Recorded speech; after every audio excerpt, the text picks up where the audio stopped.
साल था 2017। भारत के प्रधानमंत्री नरेंद्र मोदी सोमनाथ मंदिर ट्रस्ट के मेंबर्स के साथ मीटिंग कर रहे थे। इस मीटिंग में मंदिर से जुड़े रहस्यों और कुछ अन्य घटनाओं की जानकारी पीएम मोदी को दी गई, जिसके बाद पीएम मोदी ने सोमनाथ मंदिर में आर्कियोलॉजिकल टीम को रिसर्च करने के लिए कहा। अब क्योंकि मोदी जी सोमनाथ के ट्रस्टी भी रहे हैं और टीम को भी ऐसे में एक मौके की तलाश थी, तो जैसे ही मौका मिला एएसआई की टीम आईआईटी गांधीनगर की मदद से रिसर्च में लग गई। और इस रिसर्च में मंदिर के नीचे जो मिला उसे देखकर हर किसी की आंखें फटी की फटी रह गई। ये नजारा आज से पहले शायद ही किसी ने देखा हो, लेकिन ऐसा मंदिर के नीचे से क्या मिला कि सरकार भी ये देखकर सन पड़ गई। इस रिसर्च में कितना पैसा खर्च हुआ और क्या सच में सोमनाथ मंदिर का बौद्ध मठों से कोई ताल्लुक है? क्या मिला है सरदार वल्लभ भाई पटेल की प्रतिमा के नीचे? ये जानने के लिए वीडियो के आखिर तक बस ऐसे ही बने रहे। हिंदू धर्म के शिव महापुराण में 12 ज्योतिर्लिंगों का जिक्र देखने को मिलता है, जिनमें से सबसे पहला और खास है गुजरात के सौराष्ट्र में वेरावल बंदरगाह के पास मौजूद सोमनाथ मंदिर। 155 फीट ऊंचा ये मंदिर अपने आप में कई रहस्यों को दफन किए बैठा है, जिनमें सबसे बड़ा रहस्य है इसका निर्माण। कोई नहीं जानता है कि इस मंदिर को कब, किसने और क्यों बनवाया था। अगला रहस्य कि मंदिर के ऊपर मौजूद कलश, जिसका वजन 10 टन जितना है। जी हाँ, 10 टन वजनी कलश जो कि मंदिर के ऊपर रखा हुआ है और यहाँ 27 फीट की ऊंचाई पर ध्वज भी लहरा रहा है। और ये भारत का इकलौता ऐसा मंदिर है जिसे विदेशी आक्रांताओं ने बार बार निशाना बनाया। 1024 में पहली बार महमूद गजनवी ने मंदिर पर आक्रमण किया और मंदिर की संपत्ति को लूटकर इसे नष्ट करके वापस चला गया। लेकिन ये पहली बार या आखिरी बार नहीं था। अकेले गजनवी ने 17 बार सोमनाथ मंदिर पर आक्रमण किया और हर बार माला माल होकर गया। अब सोचकर देखिए कि सोमनाथ मंदिर में आखिर कितना खजाना रहा होगा। यह मंदिर अपने कई रहस्यों के लिए जाना जाता है, जैसे बाण स्तंभ का अनसुलझा रहस्य। समुद्र किनारे मंदिर के दक्षिण में मौजूद इस बाण स्तंभ के बारे में कहा जाता है कि यह दिशा सूचक स्तंभ है, यानी कि इससे दिशा का पता चलता है। स्तंभ के ऊपरी सिरे पर एक तीर जैसा बाण जिसे कहा जाता है वो लगा हुआ है। हैरानी की बात तो यह है कि स्तंभ का जिक्र 6वीं शताब्दी में किया गया था, लेकिन आज तक ये कोई नहीं जान पाया कि ये स्तंभ किसने, क्यों, कब और कैसे बनवाया। और वैज्ञानिक भी हैरान है कि सनातन संस्कृति से जुड़े लोग दिशा, समय, उत्तरी और दक्षिणी ध्रुव के बारे में इतना ज्ञान कैसे रखते थे। बाण स्तंभ में लगा तीर समुद्र की तरफ इशारा करता है, जिसका अर्थ है कि इस दिशा में कोई बाधा नहीं है, यानी कि कोई पहाड़, चट्टान या टापू नहीं है। आप सीधे जा सकते हैं। और ये जानकर वैज्ञानिक भी हैरान रह जाते हैं। लेकिन उससे भी ज्यादा हैरान तो भारत की सरकार और लोग हुए जब एएसआई की टीम ने लंबी रिसर्च के बाद सोमनाथ मंदिर के नीचे एक अद्भुत चीज की 32 पन्नों की रिपोर्ट सोमनाथ मंदिर के ट्रस्टियों को सौंप दी, जिसे पढ़ते ही ट्रस्टियों के चेहरे का रंग ही उड़ गया। लेकिन क्यों? ये जानने से पहले इस वीडियो को लाइक करके चैनल को सब्सक्राइब कर लीजिएगा। रिपोर्ट के मुताबिक सोमनाथ मंदिर और प्रभास पाटन में कुल 4 इलाकों में जीपीएस इन्वेस्टिगेशन की गई। इसमें गोलोक धाम, सोमनाथ मंदिर का दिग्विजय द्वार, सरदार वल्लभ भाई पटेल की प्रतिमा के आसपास की जगह और एक बौद्ध गुफा को भी शामिल किया गया। रिपोर्ट में बताया गया कि सोमनाथ हस्तक के गोलोक धाम में गीता मंदिर के आगे के हिस्से से लेकर हिरन नदी के किनारे तक सर्वेक्षण हुआ। आईआईटी गांधीनगर के एक्सपर्ट्स की देखरेख में 5 करोड़ से भी ज्यादा लागत की मशीनें लगाई गई और चारों जगह पर जमीन के नीचे रिसर्च के लिए मेटल डिटेक्टर का भी इस्तेमाल किया गया। जमीन के नीचे जब 2 मीटर से लेकर 12 मीटर तक गहराई में जीपीआर इन्वेस्टिगेशन हुई और इस दौरान जमीन के नीचे से कुछ वाइब्रेशंस भी महसूस हुई, तो टीम समझ गई कि मंदिर के नीचे जरूर कुछ ऐसा है जो लोगों के होश उड़ा सकता है।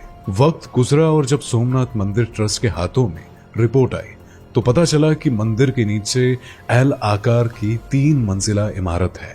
जी हाँ, मंदिर के नीचे इमारत, और वो भी 3 मंजिला।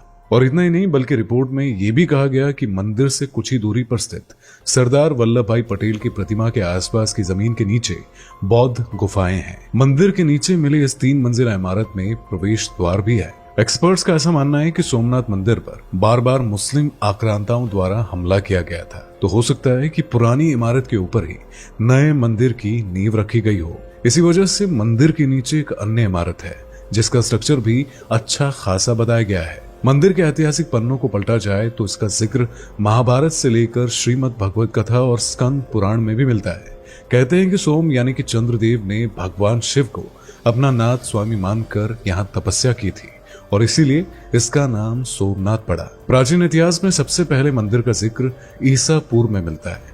दूसरी बार 649 ईस्वी में वल्लभी के मैत्रिक राजाओं ने इसका निर्माण करवाया था, जबकि 725 ईस्वी में सिंध के मुस्लिम सूबेदार अल जुनैद ने इसे पहली बार तुड़वा दिया था। 815 ईस्वी में प्रतिहार राजा नागभट्ट ने मंदिर को फिर से बनवाया, लेकिन 1024 में महमूद गजनवी ने 5000 साथियों के साथ सोमनाथ मंदिर पर हमला कर दिया और निहत्थे लोगों को मारने के साथ साथ मंदिर का सोना, चांदी, खजाना सब लूट कर ले गया। लेकिन कहानी यहीं पर खत्म नहीं हुई। गुजरात के राजा भीमदेव और मालवा के राजा भोज सहित 1093 में सिद्धराज जयसिंह ने मंदिर का पुनः निर्माण करवाया। 1168 में कुमारपाल और खंगार ने भी मंदिर का जीर्णोद्धार करवाया। लेकिन 1297 में जब अलाउद्दीन खिलजी के सेनापति नुसरत खान ने गुजरात पर हमला किया तो उसने मंदिर को भी तोड़ दिया और धन आभूषण, सोने, जवाहरात ये सब लूट कर ले गया।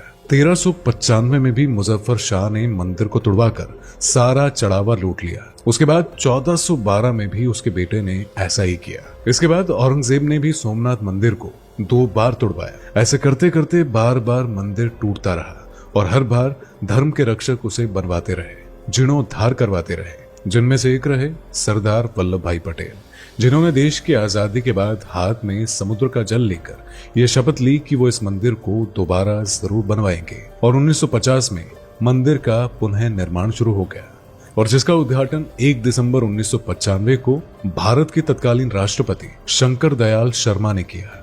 इस तरह मंदिर को बार बार तोड़ने वालों के हाथ थक गए, लेकिन उसे बनवाने वालों ने हिम्मत बिल्कुल नहीं हारी। यही कारण है कि मुस्लिम आक्रांताओं की क्रूरता झेलने के बाद भी मंदिर जैसे का तैसा है और हिंदुओं की आस्था का प्रमुख केंद्र है। इन्हीं कारणों के चलते रिपोर्ट में कहा गया है कि हो सकता है कि जो इमारत मंदिर के नीचे मिली है वो इसकी रियल इमारत हो और पुराने मंदिर के ऊपर ही नए मंदिर को खड़ा किया गया हो।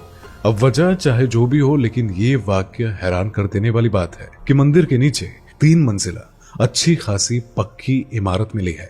इमारत की पहली मंजिल की गहराई 2.5 मीटर है, जबकि दूसरी मंजिल 5 मीटर और जबकि तीसरी मंजिल 7.5 मीटर गहरी है। जबकि इसके आसपास बौद्ध गुफाएं भी मिली है, जो कहीं ना कहीं इस बात की ओर इशारा करती है कि सोमनाथ के आसपास बौद्ध संस्कृति भी हुआ करती थी और शायद मंदिर बौद्ध मठों के ऊपर बना है, क्योंकि डॉक्टर BR अम्बेडकर जी ने कहा था कि भारत का प्राचीन इतिहास ब्राह्मणों और बौद्धिस्टों के बीच में संघर्ष की कहानी बयान करता है। तो हो सकता है कि इस जगह का कनेक्शन भी बौद्ध धर्म से ही हो। खैर, ये तो सारा जांच का विषय है और टीम अभी भी इसके ऊपर काम कर रही है। फिलहाल मंदिर के नीचे प्राचीन निर्माण का पता चलने से मंदिर का पुरातत्विक महत्व और बढ़ गया है और अगर आगे खुदाई की जाए तो हो सकता है कि लोथल, धोलावीरा और वल्लीपुर जैसे साइट्स भी सामने आ जाए। साथ ही प्राचीन समय में यहाँ बसने वाली इंसानी बस्तियों से लेकर उनसे जुड़े रहस्य, संस्कृति आदि के बारे में भी जानकारी मिले। वैसे इस पूरे मामले पर आपकी क्या राय है? आपको क्या लगता है, क्यों सोमनाथ मंदिर के नीचे बौद्ध संस्कृति दफन है, या फिर इसकी कहानी कुछ और ही है? अपनी राय हमें कमेंट करके जरूर बताएं। वीडियो पसंद आई हो तो वीडियो को लाइक, शेयर करके चैनल को सब्सक्राइब करें। तो मिलते हैं आपसे अगली वीडियो में, तब तक के लिए bye bye and take care. दोस्तों, आपको स्क्रीन पर 2 और वीडियोस दिखाई दे रही हैं, जिसे देखने के लिए स्क्रीन पर क्लिक करें।